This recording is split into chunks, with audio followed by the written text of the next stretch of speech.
changing your life one story at a time. This is the Chicken Soup for the Soul podcast with Editor-in-Chief Amy Newmark. Hey, it's Amy Newmark with your daily dose of Chicken Soup for the Soul inspiration. It's Friend Friday, and today we have a special guest, Ron Kaiser. Ron teaches English in Laconia, New Hampshire, which is on the other side of Lake Winnipesaukee from my daughter's wedding last weekend. So I was right up in your neighborhood, Ron.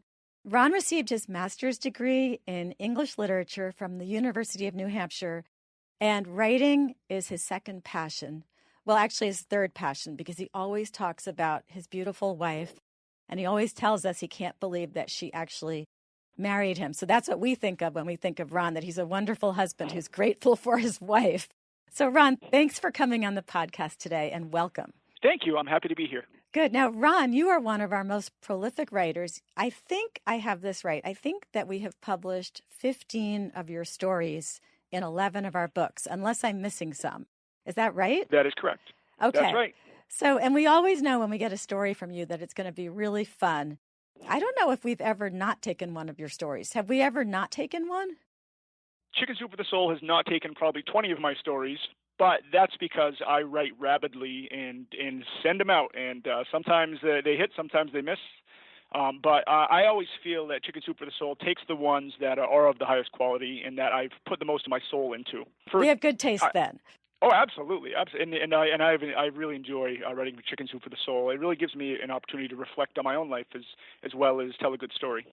The way it works is that it's pretty amazing that we've taken almost half of the stories you've submitted, because for most of our books, we'll get, in the old days, we'd get like 3,000 or 4,000 submissions, but these days we're getting more like 5,000 or 6,000 submissions for every book, and we only have 101 spots.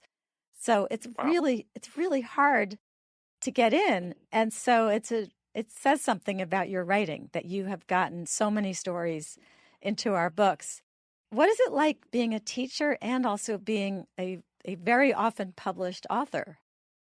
Well, I have to say, I love teaching and I love writing. I'm an English teacher, and so that is really the perfect marriage of my passions because both of them really have to do with my love for language, and that really pervades every aspect of my life.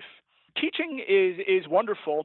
I guess the hardest part about teaching is that you really never get to see any concrete result of your work. And I was having a conversation with another teacher a little while ago. We were looking out the window, and we were seeing that next to us they were building a addition on the school. And every day we'd have lunch, and we'd watch more concrete blocks be put down, and the building got higher and higher, and eventually it was beautiful. And I said, man, it must be great to be able to actually see the result of your work when you're done. The most as a teacher you're going to get is you're going to run into somebody in a grocery store in 10 years, and they'll thank you or even say that they remember you and that your class was fun.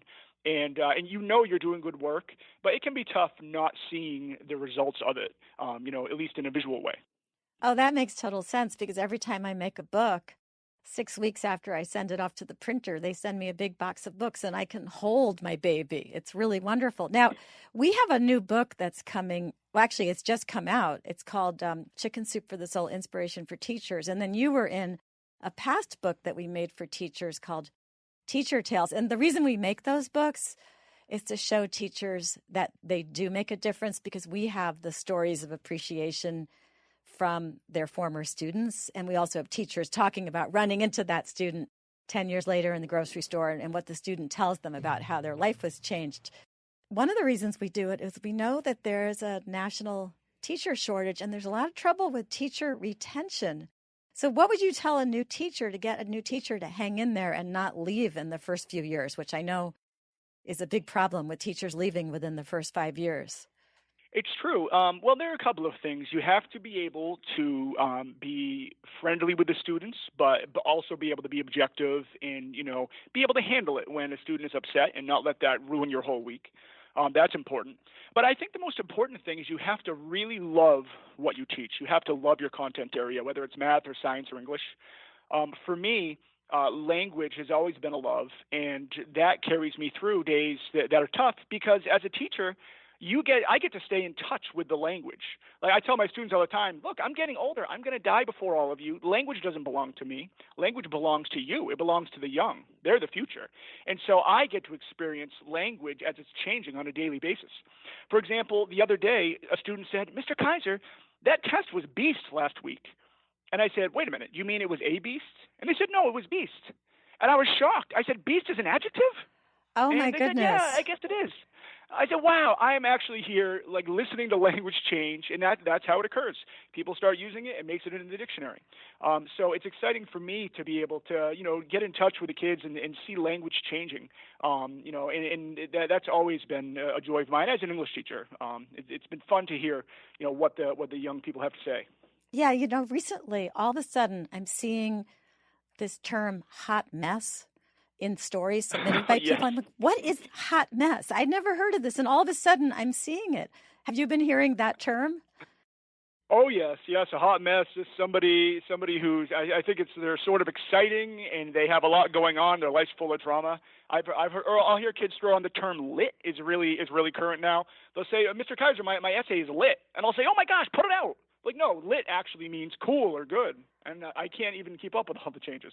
Yeah. And, sometimes, though, those changes in language really bother me. There's a word that is such a good word and has such a specific meaning, and it's used wrong all the time, especially by lawyers. And that's the word presently, which means in the near future. It's not the equivalent of currently. It drives me crazy because presently is such a good word. I didn't even know that distinction, so I've got to remember that myself, and I'm an English teacher.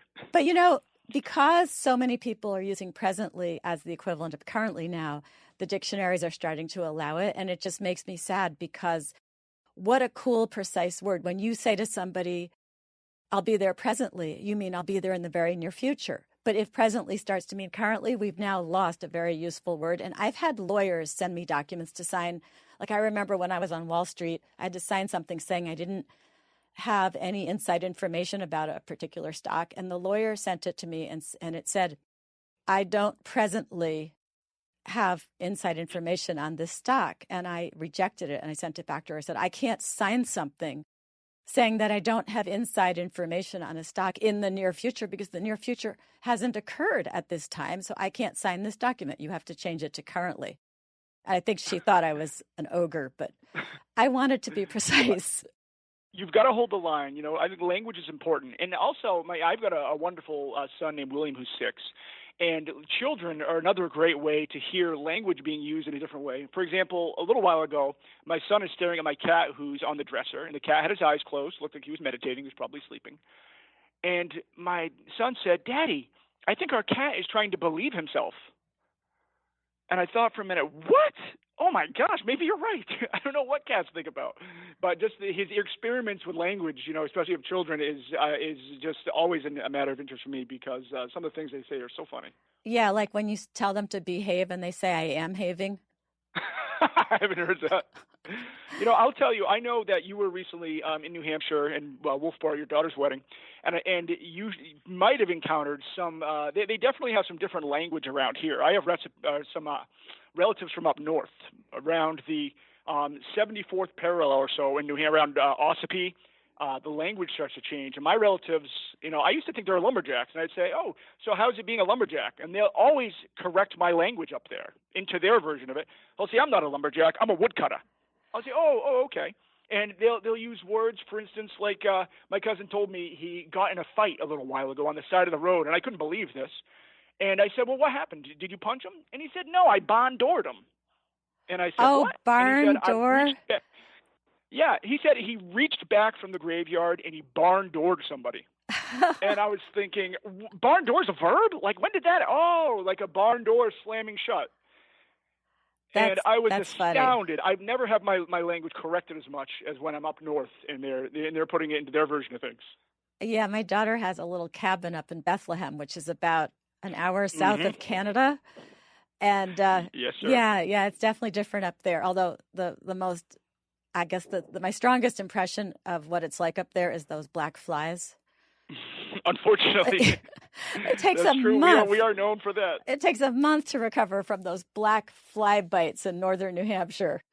So you have a it's really true. cool story that I love. It actually occurred in Vermont, not New Hampshire, but I laughed out loud reading this story. And it was actually in one of our books for teachers. It was Chicken Soup for the Soul, Teacher Tales.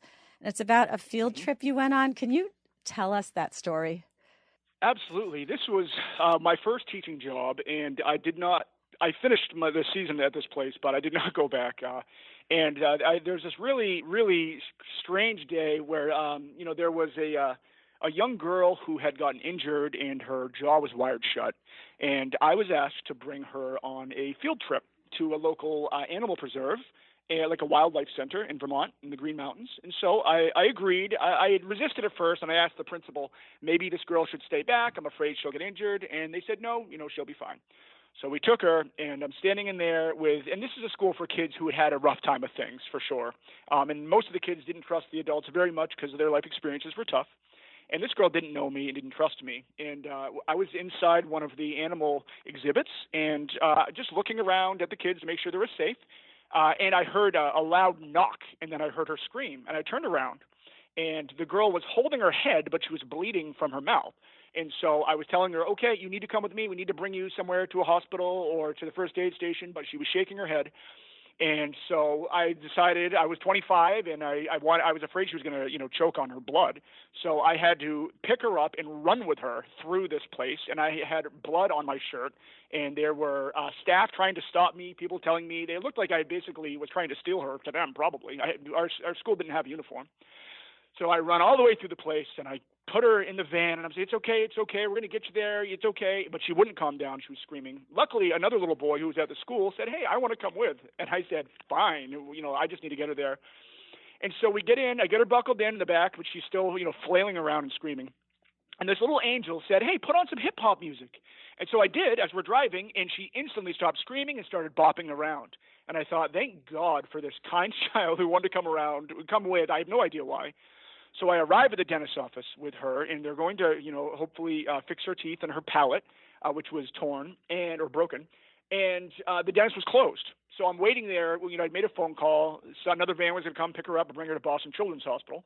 And as I'm standing there in the parking lot, I turned the music up, and I let the kids dance because it was keeping her calm.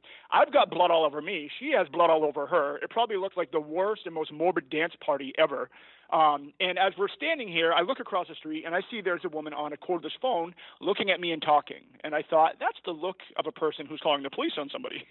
And so the police showed up, and there were several police cars, a couple of Vermont state troopers who basically made a ring around us without saying anything and slowly started walking toward us.